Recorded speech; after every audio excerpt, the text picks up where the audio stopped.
Hello students. तो आज अपना टॉपिक जो रहेगा वो रहेगा इलेक्ट्रिकल डिवाइसेस। आई होप कि इससे पहले आपने सारा वीडियोस देख लिया होगा जिसमें हमने कवर किया था nodal analysis, Kirchhoff's law, Wheatstone bridge, symmetrical circuit, infinite ladder. Then हमने सेल्स कवर किया, फिर power and heat, and then we in the last video we covered bulbs. ठीक है, तो वो सब देखने के बाद ना अपना बहुत ज़्यादा क्लैरिटी आता है करंट इलेक्ट्रिसिटी में। और अब ये डिवाइसेस पढ़ेंगे ना तो ये बस उनका एप्लीकेशन है, इसमें ऐसा कुछ नहीं कि आपको नया कुछ यूज़ करना है।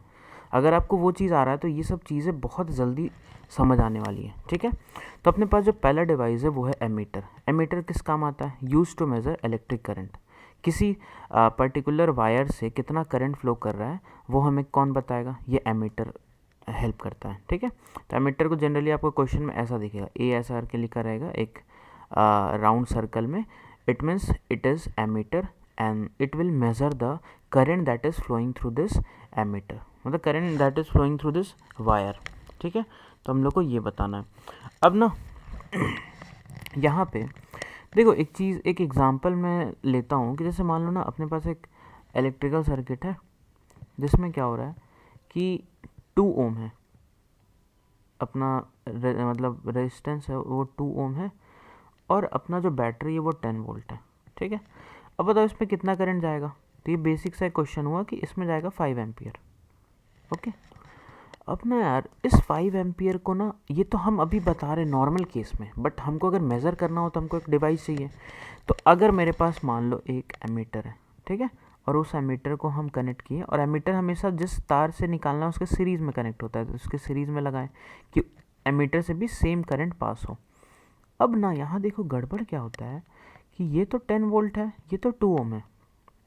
अब मान लो एमीटर का भी कुछ रेजिस्टेंस है, दैट इज 0.5 ओम। अब एमीटर का जो रेजिस्टेंस है उस रेजिस्टेंस के आने के कारण इस पूरे सर्किट का रेजिस्टेंस क्या हो गया? 2.5। तो अब जो करंट यहाँ से फ्लो करेगा ना, अब जो करंट यहाँ से फ्लो कर रहा होगा वो बन जाएगा 4 एम्पियर, 10/2.5। तो यार ये गड़बड़ हो गया, हम लोग मेज़र करना चाह रहे थे 5 एम्पियर, हम एमीटर लगाएं, और एमीटर के लगने के कारण ही उसके खुद के रेजिस्टेंस के कारण ये करंट ही चेंज हो गया। तो समझ आ रहा है दिक्कत क्या होने वाला है कि हम ना इस करंट को एक्यूरेट कभी नहीं मेज़र कर पाएंगे due to the own resistance of the ammeter. तो हम लोग कई बार ना एक आइडियल एमीटर के बारे में बात करते हैं। सोचो एक एमीटर ना, एक अच्छा क्वालिटी का एमीटर कब होगा? जब वो इस करंट के एग्जैक्ट वैल्यू हमको दे दे, एग्जैक्ट नहीं या तो उसके बहुत ही क्लोज वैल्यू दे दे। तो उसके लिए क्या होना पड़ेगा? ये रेजिस्टेंस जो है इसका, उसको बहुत ज़्यादा छोटा होना पड़ेगा। यही तो है, अगर वो बहुत ज़्यादा छोटा हो जाएगा तो क्या होगा? ये मतलब अप्रॉक्स 2 ओम के बराबर इसका रेजिस्टेंस आएगा और हमको ऑलमोस्ट सेम करंट मिल जाएगा। तो यहाँ पे ना कई बार क्वेश्चंस में ये लिखा रहता है कि आइडियल एमीटर। तो आइडियल एमीटर मतलब क्या समझना है कि वैसा एमीटर जिसका रेजिस्टेंस जो होगा वो ज़ीरो होगा, resistance of the ammeter will be zero. तो ये तुम डायरेक्ट लगा दो उस पर्टिकुलर तार पे और वो बिल्कुल भी अल्टर नहीं करेगा जो करंट वहाँ से फ्लो कर रहा है। ठीक है, तो इस पे एक न्यूमेरिकल हम लोग सॉल्व करते हैं। देखो इस न्यूमेरिकल को ड्रॉ करो। एक एमीटर अपने पास यहाँ A2 है, एक यहाँ पे A3 है, और दोनों का मेरे को क्या करना है? रीडिंग बताना है। तो ये 2 ओम, ये 4 ओम और ये 9 ओम है। ठीक है, ये 18 वोल्ट है। अब मैं बस तुमको एक हिंट देता हूँ कि ना एमीटर को ना, अब जैसे ये गोल यहाँ दिया हुआ ना, कई बार कन्फ्यूज़न होता है यार क्या करें, ये ऐसा करके कुछ मतलब गिवन है, ऐसा तो हम लोग पढ़े नहीं है। तुम क्या करो, एमीटर को उसके रेजिस्टेंस से रिप्लेस करो। तो अगर एमीटर को हम उसके रेजिस्टेंस से रिप्लेस करें ना, तो अपना जो सर्किट होगा ना वो थोड़ा सा क्या बनेगा, थोड़ा सा मतलब कम कॉम्प्लिकेटेड हो जाएगा, क्योंकि ज़्यादा चीज़ उसमें रहेगा नहीं।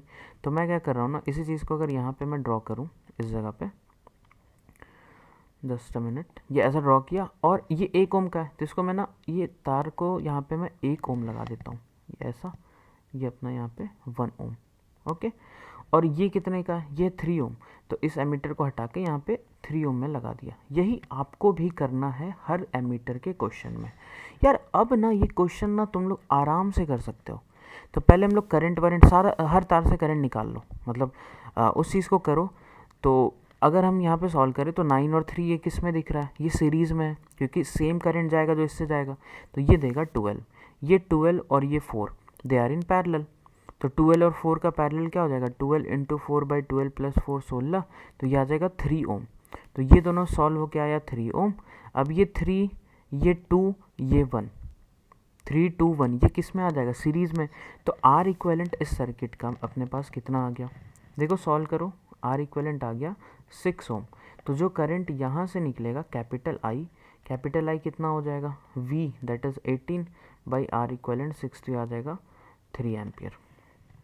तो यहाँ पे जो ये करंट आया ना, ये है 3 एम्पियर, और ये 3 एम्पियर इधर भी जा रहा है। अब इसको बटना है, देखो और ये पता नहीं मैं कितने बार यूज़ कर रहा हूँ, ये चीज़ को अब एकदम याद कर लो कि ऐसा पैरेलल डिस्ट्रीब्यूशन अपने पास बहुत बार आएगा। तो इसको कुछ को पार्ट इधर जाना है जो कि 4 ओम से यहाँ जाएगा, और कुछ पार्ट को इधर जाना है। तो इस रास्ते का टोटल रेजिस्टेंस तो 12 ओम है, तो ये 12 और ये 4 पैरेलल है। तो सोचो ये 3 ओम कैसे बटेगा, तो ये 3 ओम को अगर बांटना है तो यहाँ पे जो बटेगा वो ऊपर में हम 12 लिखेंगे, तो 12 by 12 plus 4 that is 16 into 3, तो ये आ जाएगा 36। इसको अगर मैं कट कर दूँ ना, तो ये 6 है और ये 8 है, या 4 से डायरेक्ट कट कर देता हूँ, 4 से कट करूँगा तो ये 3 है और ये 4 है। इसका मतलब इधर से जो करंट जा रहा है वो 9/4 एम्पियर है, ठीक है। और इधर जो जाएगा वो 3 माइनस 9/4, तो 3 माइनस 9/4 आ जाएगा 3/4 एम्पियर। अब बस हमको अगर A1 का रीडिंग पूछना है ना, मतलब A1 का रीडिंग बताना है, तो सोच लो कि हम A1 को किससे रिप्लेस किए थे, 1 ओम। तो जो करंट इस 1 ओम के थ्रू जा रहा है वही इसका रीडिंग होगा। तो इस 1 ओम के थ्रू कितना जा रहा है, 3 एम्पियर। तो A1 का जो अपना रीडिंग हो जाएगा, reading of A1, reading of A1 वो कितना आ जाएगा, 3 एम्पियर। A2 का बताओ कितना होगा, तो इसको हम लोग इसके इंटरनल रेजिस्टेंस से रिप्लेस कर दिए थे, तो इस 3 ओम के थ्रू कितना जा रहा है, 3/4। तो reading of A2 is equals to 3/4 ampere. तो आई डोंट थिंक कि इससे ज़्यादा सिंपल कुछ चीज़ हो सकता है। बस आपको उस पर्टिकुलर डिवाइस को उसके रेजिस्टेंस से रिप्लेस करना है और नॉर्मल एक सर्किट जैसा क्वेश्चन सॉल्व कर देना है। तो मैं क्या बोला हूँ कि ये सब डिवाइसेस जो एप्लीकेशन ही तो है ना, तो ये तो सॉल्व करने मेरे को पहले ही आ रहा है, इसमें मैं सीखा क्या, कुछ भी नहीं सीखा हूँ। अब जो करंट उस रेजिस्टेंस के थ्रू जा रहा है वही उसका रीडिंग हो गया, ठीक है। एक बार बस मैं चेक कर लेता हूँ आंसर सही है कि नहीं। तो अच्छा यहाँ पे मैं रेज कर दिया था, ठीक है, आंसर करेक्ट ही होगा, ठीक है। अब हम लोग आते हैं वोल्ट मीटर में। वोल्ट मीटर क्या करता है, वोल्ट मीटर जो मेज़र कर रहा है ना, वो use to measure potential difference, ठीक है। तो एमीटर तो करंट मेज़र किया और वोल्ट मीटर मेज़र करता है पोटेंशियल डिफरेंस। अब जैसे वोल्ट मीटर को अगर मैं ए और बी के बीच कनेक्ट किया हूँ ना, तो ये इन दोनों पॉइंट के पोटेंशियल डिफरेंस को मेज़र करेगा। मतलब ये ए का पोटेंशियल मेज़र नहीं करेगा और ना ही बी का करेगा, ये V A minus V B करेगा। ये छोटा सा चीज़ समझ जाओ, इसका क्वेश्चन भी कभी गलत नहीं होगा, ठीक है। ये क्या मेज़र करने वाला है, V A minus V B, जिन दो पॉइंट्स के बीच इसको हम कनेक्ट किए हैं, ठीक है। तो use to measure potential difference. और आइडियल वोल्टमीटर का रेजिस्टेंस इन्फानाइट होता है, जैसे एमीटर का जस्ट उल्टा। इसको खुद से सोचना कि आखिर ऐसा क्यों हो रहा है। इसमें पता है ऐसा क्यों होता है, क्योंकि वोल्टमीटर के थ्रू ना बहुत कम करंट फ्लो करे, तब वो एक आइडियल वोल्टमीटर बनेगा। क्योंकि इसके थ्रू अगर मान लो शुरू में 100 एम्पियर जा रहा था और वोल्टमीटर लगाने से इधर आ गया 2 एम्पियर, तो इसके थ्रू अब कितना हो जाएगा, 98। तो यार ये दोनों पॉइंट का जो पोटेंशियल डिफरेंस जो 100 एम्पियर का करंट बना रहा था, वो अब मेज़र हो जाएगा 98 के कारण, तो रीडिंग गलत आ जाएगा। तो हम चाहेंगे कि पहले अगर इधर से 100 जा रहा था ना, तो बाद में भी इधर से 100 ही जाए। तो बाद में भी 100 कब जाएगा, जब इस रास्ते का रेजिस्टेंस इन्फानाइट हो जाए, तो इधर कोई करंट एंटर ही नहीं करेगा, तो हमको बिल्कुल करेक्ट रीडिंग मिल जाएगा। लेकिन वो आइडियल केस है, अगर आइडियल वोल्टमीटर लिख दिया तो तुम उसका मतलब रेजिस्टेंस को इन्फिनिटी ले लो।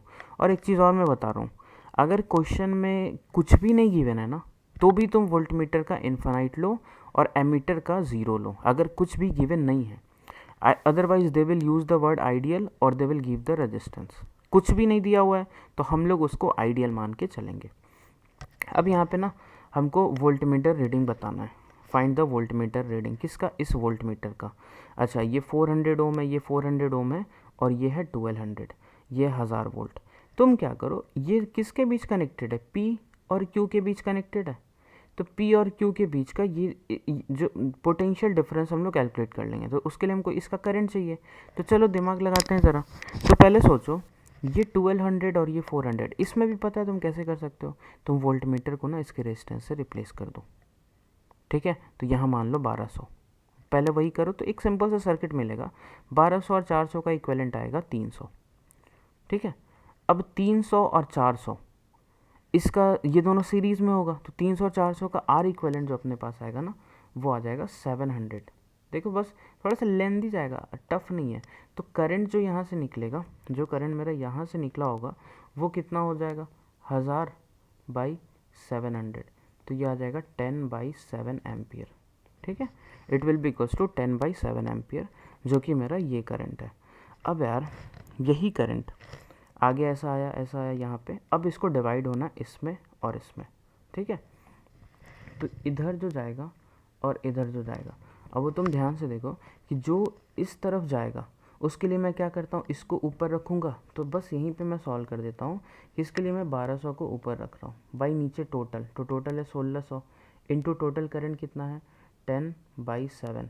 तो ये कितना हो गया, ये ऊपर 3 है नीचे 4 है, 3 4, तो ये 30/28, उसको 15/14 लिख सकते हैं। तो जो उसके थ्रू करंट आ गया ना, जो 400 ओम के थ्रू जो करंट मेरे को मिला है, ये जो करंट आई यहाँ से फ्लो कर रहा है, तुम खुद से निकाल के देख लो, 30/28 है, मतलब 15/14 एम्पियर, ठीक है। और ये पॉइंट ए है, ये पॉइंट बी, सॉरी पी और क्यू है। तो मेरे को वोल्टमीटर रीडिंग देखो क्या मिलेगा, अभी मैं क्या समझा, पी और क्यू के बीच कनेक्टेड है, तो जो पी और क्यू के बीच का पोटेंशियल डिफरेंस होगा वही ये वोल्टमीटर रीड करेगा। तो पी से क्यू की तरफ जाओ, तो यहाँ पे प्लस माइनस ले लो। देखो एक छोटा छोटा बेसिक चीज़ अपने को काम आ रहा है। तो मैं यहाँ पे क्या करूँगा, V P minus I 15/14 into 400 equals to V Q. तो देख लो V P minus V Q कितना है, ये किससे कट जाएगा यार, ये कटेगा 2 से, ठीक है। तो 2 से अगर कटेगा तो ये 7, ये 200, तो 200 इंटू 15 3000। तो V P minus V Q, I guess मेरे ख्याल से ये आंसर करेक्ट है। V P minus V Q जो आएगा वो 200 इंटू 15 मतलब 3000, और बाई नीचे कितना है 7, तो 3000/7 वोल्ट्स, ठीक है। ये इतना आ जाएगा, ओके। तो आई होप ये वाला चीज़ क्लियर हुआ होगा। अब हम लोग क्या करते हैं, एक नेक्स्ट पार्ट यहाँ पे कि ये जो सर्किट है ना, इसमें ये 24 ओम है, ये 50 ओम है, और ये वोल्टमीटर जो है ये V है। अब इसका रेजिस्टेंस कितना हो अगर ये वोल्टमीटर 18 वोल्ट मेज़र किया हो, इसका क्या मतलब है। देखो ध्यान से एक बार ना इसको ट्राई करो, ये क्वेश्चन है बहुत मस्त। यहाँ पे इसको R मान लो खुद से, ये वोल्टमीटर हटा दो, नहीं तो वोल्टमीटर को देख के ऐसे ही डर लगता है कि यार आप क्या करें। तो वोल्टमीटर हटाओ, वहाँ पे इस रेजिस्टेंस को लगाओ, ठीक है। तो जब रेजिस्टेंस लग जाएगा तो ये अपना सिंपल R ऐसा दिख रहा है। अब इसके थ्रू जो पोटेंशियल डिफरेंस है वो है 18, तो इसके थ्रू भी 18 ही होगा, वही दिया हुआ है कि वोल्टमीटर के थ्रू का जो पोटेंशियल डिफरेंस या वोल्टमीटर का जो रीडिंग है वो 18, तो उसका रेजिस्टेंस क्या हुआ होगा, ओके। तो अब मैं इसको क्या करता हूँ, देखो अगर ना, तो सिंपल सा मतलब है कि यहाँ से यहाँ का जो पोटेंशियल डिफरेंस है वो 18 वोल्ट है, तो यहाँ से यहाँ का भी 18 हुआ होगा। तो अगर मैं इसको 0 मान लूँ ना, देखो ध्यान से थोड़ा सा समझना यहाँ पे, तो ये 18 है, तभी तो इसका रीडिंग ही आएगा ना।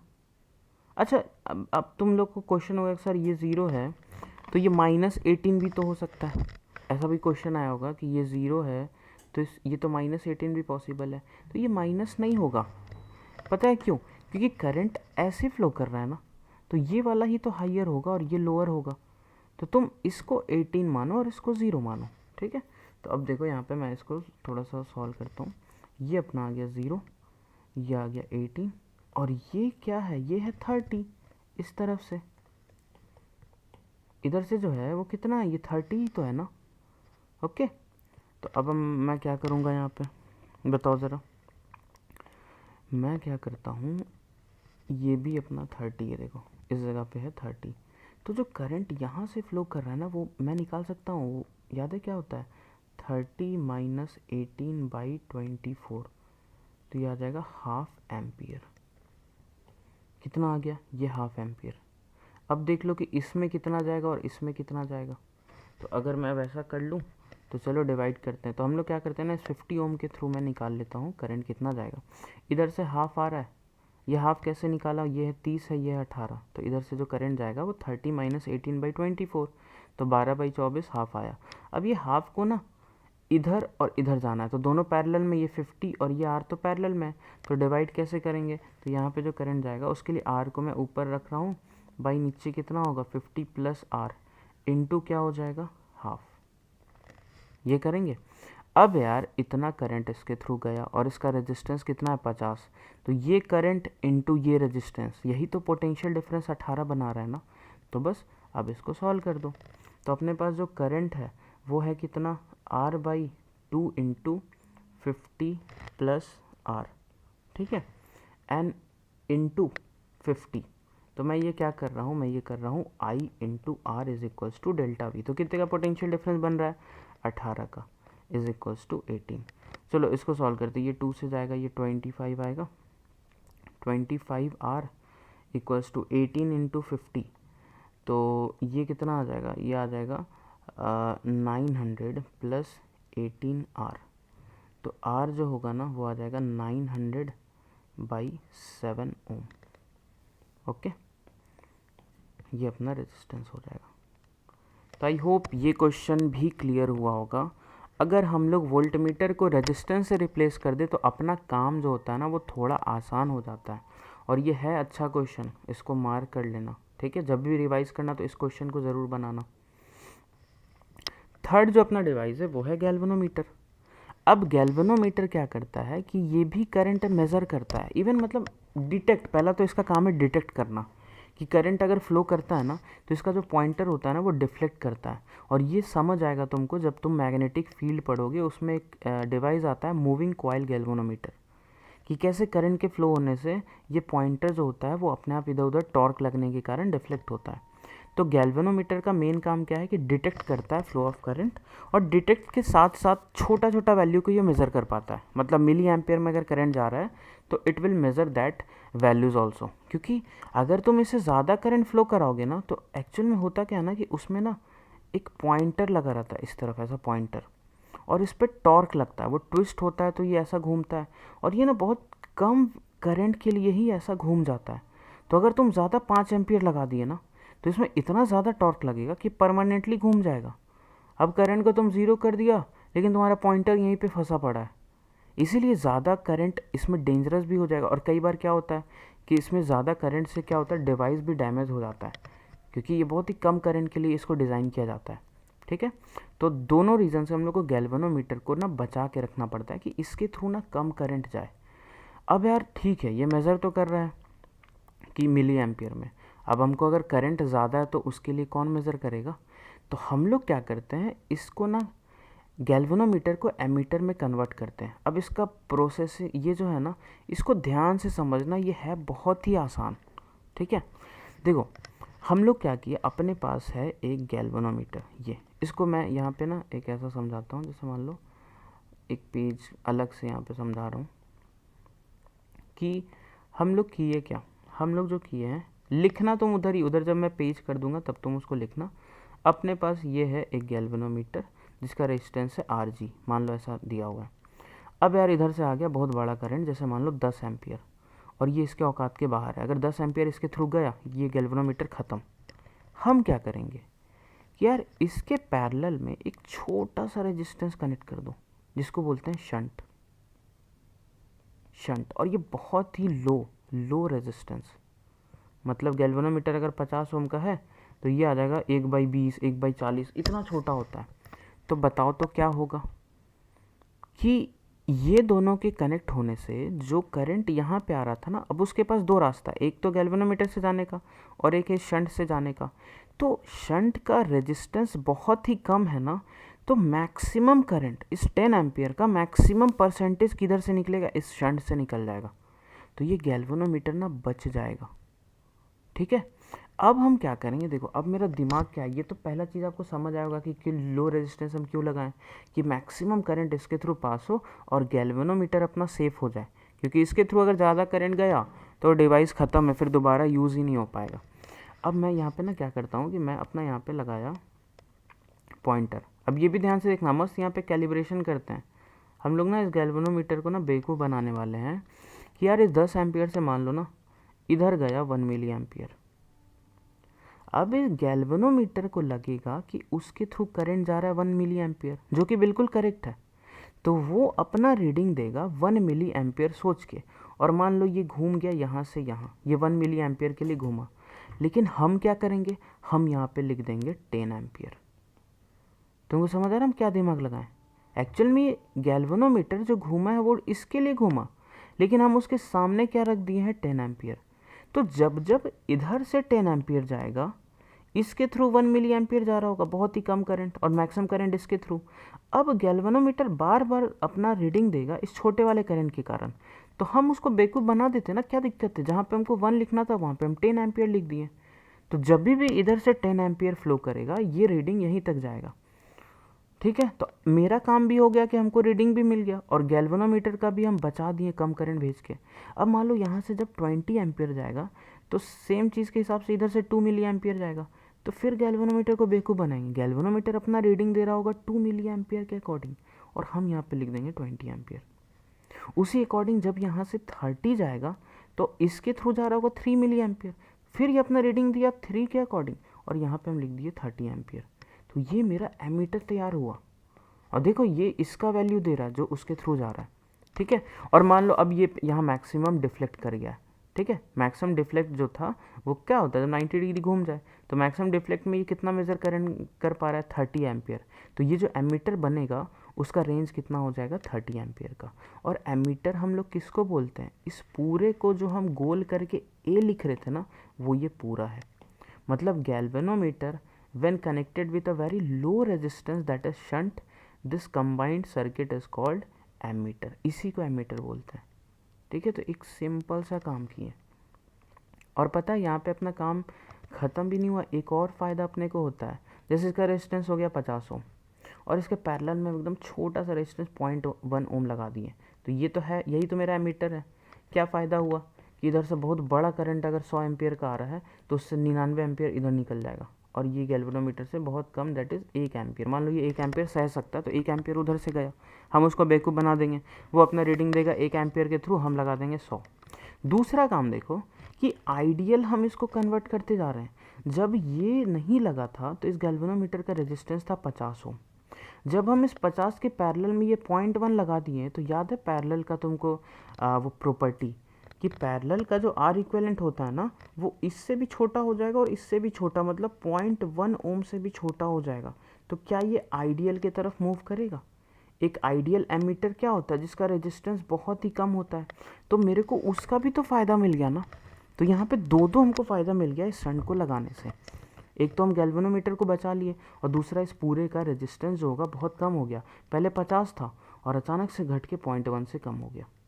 ठीक है, तो हम बस अब देखो वो चीज़ पूरा समझा दिए। अब यहाँ पे तुम देखो, यहाँ से जो करंट आ रहा है वो है आई, और इस आई का जो मैक्सिमम वैल्यू इधर से जा सकता है, जो हम अलाउ कर सकते हैं, वो है आई जी। अब आई जी का मतलब क्या है कि वो करंट जिस पे गैल्वेनोमीटर पूरा का पूरा डिफ्लेक्ट कर जाए, जो कि 90 डिग्री हम बताए थे। ठीक है, तो इधर से कितना जाएगा, आई माइनस आई जी। अब शंट का जो रेजिस्टेंस है वो है आर, गैल्वेनोमीटर का रेजिस्टेंस है आई जी। तो क्या होगा, या तो तुम यहाँ से घूम के ऐसा लूप लॉ लगाओ, तुमको समझ आ जाएगा इक्वेशन, या तो तुम क्या करो कि इसका पोटेंशियल डिफरेंस और इसका पोटेंशियल डिफरेंस बराबर होगा, क्योंकि दे आर इन पैरेलल। ठीक है, तो पैरेलल में है तो हम क्या लिख सकते हैं, I G into R G equal to I minus I G into R. तो I G into R G equals to I minus I G into R. इसको सॉल्व करो, इसको सॉल्व करो, यहाँ से आई जो आया वो ये आ गया आंसर। तो ये बहुत ही इम्पॉर्टेंट रिजल्ट है जो हमको याद रखना ही पड़ेगा। और ये जेई मेंस में यार बहुत ज़्यादा इससे क्वेश्चंस आ रहे हैं, और जेई एडवांस 2014 में इससे बहुत ही आसान क्वेश्चन आया था 3 मार्क्स का इस फॉर्मूला पे।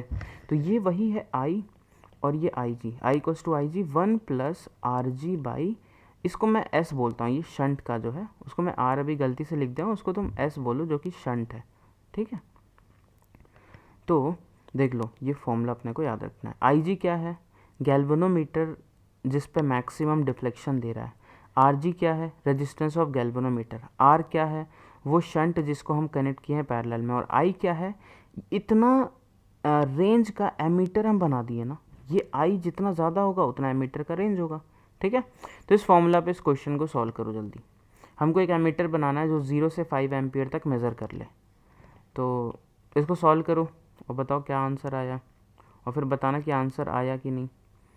मेरे पास फॉर्मूला है 1 + RG/R। आई का मतलब एमीटर रेंज 0 से 5 एम्पियर, तो 5 ही तो मैक्सिमम है, तो यहाँ पे हम रखेंगे 5। आई जी कितना होगा, 1 मिली एम्पियर, तो 1 × 10⁻³ 1 + आर जी दिया हुआ है 50 ओम। आर जी मतलब रेजिस्टेंस ऑफ गैल्वेनोमीटर, और बाई आर। तो इसको एक बार तुम सॉल्व करो ना, तो ये है नीचे में 1000 है, तो इधर जाएगा तो 5000 - 1, तो 4999। तो आर तुम्हारा सॉल्व होके आ जाएगा 50/4999 ओम। देखो कितना छोटा शंट आया है। ठीक है, तो आई होप अब ये चीज़ बहुत लोग को क्लियर हुआ होगा। ठीक है, तो बस ये हम लोग कन्वर्ट कर लिए, और इसी तरीके का अब कन्वर्जन है वोल्ट मीटर में। ठीक है, तो ये जो है conversion of galvanometer into volt meter. अब वोल्ट मीटर में क्या होना चाहिए तुम मेरे को बताओ। वोल्ट मीटर में उसका रेजिस्टेंस बहुत ज़्यादा, तो ये अगर रेजिस्टेंस ऑफ गैल्वेनोमीटर है तो इसके सीरीज़ में एक बड़ा रेजिस्टेंस लगाओ, और इसी को हम लोग वोल्ट मीटर बोल देंगे। और इससे एक और फ़ायदा क्या हुआ कि हम चाहते हैं ना कि वोल्ट मीटर के थ्रू बहुत कम करंट एंटर करे। वो मान लो IG है, तो उसको भी कम कराने का रास्ता मिल गया ना, क्योंकि आगे इतना बड़ा रेजिस्टेंस है तो इसका ओवरऑल रेजिस्टेंस बहुत ज़्यादा बड़ा हो जाएगा। तो पहला जो मेरा एम था कि वोल्ट मीटर का रेजिस्टेंस बढ़ाना, वो भी हम बढ़ा दिए सीरीज़ में लगा के, और उसके थ्रू कम करंट भेजना वो भी हम कर दिए। तो वोल्ट मीटर मतलब गैल्वेनोमीटर को वोल्ट मीटर में कैसे कन्वर्ट करेंगे, तो एक उस गैल्वेनोमीटर के, ये RG जो है ये गैल्वेनोमीटर है, उसके सीरीज़ में एक बड़ा रेजिस्टेंस लगा दो। तो ये R जो है ना, ये वेरी लार्ज रेजिस्टेंस होता है R। ठीक है, ये ड्रॉ कर लो, और सोचो यहाँ से जो करंट जाएगा वो डायरेक्ट किसके थ्रू पास होगा, गैल्वेनोमीटर, इस बार नहीं बटने वाला है। तो यहाँ से मैक्सिमम वही करंट जा सकता है जहाँ तक ये गैल्वेनोमीटर अपना सेफ है। तो ये क्या हो जाएगा, IG ही तो इधर से मैक्सिमम जा सकता है ना, तो इससे ज़्यादा किया तो यहाँ पे क्या हो जाएगा, गड़बड़ हो जाएगा। तो इधर से IG ले लो। अब तुमको याद है मैं बताया था यही अपना वोल्ट मीटर जिसको हम V लिखते थे, तो ये A है, ये B है, तो वोल्ट मीटर का रीडिंग क्या होगा, VA - VB। तो यहाँ से स्टार्ट हो जाओ, ये प्लस ये माइनस, ये प्लस ये माइनस, तो VA minus IG × R minus IG × RG equal to VB। तो VA - VB क्या आ जाएगा, ये दोनों टर्म उठ के उधर चला जाएगा, तो वही मैं यहाँ पे लिखा हूँ, और VA - VB को मैं लिखा हूँ ΔV। तो इसका जो फॉर्मूला सिंपल सा आया, RG × R + RG, volt meter का कन्वर्जन का फॉर्मूला ये है। यहाँ पे V क्या है, वोल्ट मीटर रेंज है, कि अब ये जो वोल्ट मीटर बना वो कितने वोल्टेज तक को मेज़र कर सकता है, वो यहाँ पे V है। IG तुमको पता ही है, जिस करंट पे गैल्वेनोमीटर अपना मैक्सिमम डिफ्लेक्शन शो कर दे। RG क्या है, रेजिस्टेंस ऑफ गैल्वेनोमीटर, और ये R क्या है, जो बड़ा वैल्यू हम इसके सीरीज़ में लगाएं। ठीक है, तो इस क्वेश्चन को सॉल्व कर लो कि एक गैल्वेनोमीटर, इसका रेजिस्टेंस दिया हुआ है, IG दिया हुआ है, और इसको वोल्ट मीटर बनाना है 0 से 50 वोल्ट, तो कितना रेजिस्टेंस हम कनेक्ट कर दें। तो पहले सॉल्व कर लो पॉज करके। तो आई होप ये बन गया होगा। तो अपना फॉर्मूला है R + RG, और V की जगह क्या लिखें, जो इसका रेंज है, तो रेंज कितना है 50, IG कितना है 3 मिली एम्पियर, तो 3 × 10⁻³ और R में को निकालना है, प्लस RG कितना है 10। ठीक है, तो इसको अगर मैं सॉल्व करूँ ना, तो ये 1000 ऊपर जाएगा, तो ये एक्चुअल में है 50,000/3 इक्वल्स टू R + 10। तो R हो जाएगा 50,000/3 - 10, तो 50,000 - 30, तो कितना आ जाएगा 49,970/3 ओम। तो यही इसका रेजिस्टेंस है। ठीक है, तो आई होप ये दोनों कन्वर्जन तुम लोगों को समझ आया होगा, और ऐसा क्वेश्चन मिलने का बहुत ज़्यादा चांसेस है कि गैल्वेनोमीटर के बारे में इन्फॉर्मेशन दे देगा, बोलेगा उसको वोल्ट मीटर में कन्वर्ट करना है या एमीटर में, तो कितना रेजिस्टेंस लगाएं। अगर वोल्ट मीटर में करना है तो एक very high resistance in series, और एमीटर में करना है तो a very small resistance in parallel. तो you have to remember this. ठीक है, तो आई होप ये क्लास भी क्लियर हुआ होगा। अगले क्लास में हम लोग करने वाले हैं मीटर ब्रिज ठीक है। और थोड़ा बहुत पोटेंशियोमीटर का मैं इंट्रो बता दूंगा उसमें, ठीक है। और उसका लास्ट अपना लेक्चर रहेगा पोटेंशियोमीटर के न्यूमेरिकल्स पे। तो अपना मेन पार्ट करंट का ख़त्म। उसके बाद एक दिन थ्योरी कवर होगा तो चैप्टर ही कंप्लीट हो जाएगा। मतलब 3 या 4 लेक्चर बचा हुआ है इस करंट का पूरा कंप्लीट होने में। तो आई होप आपको इस वीडियो से थोड़ा हेल्प मिल रहा है। आप जिस भी कोचिंग में पढ़ रहे हो उसका मॉड्यूल्स आप आराम से लगा पा रहे होगे, ठीक है। Okay, thank you.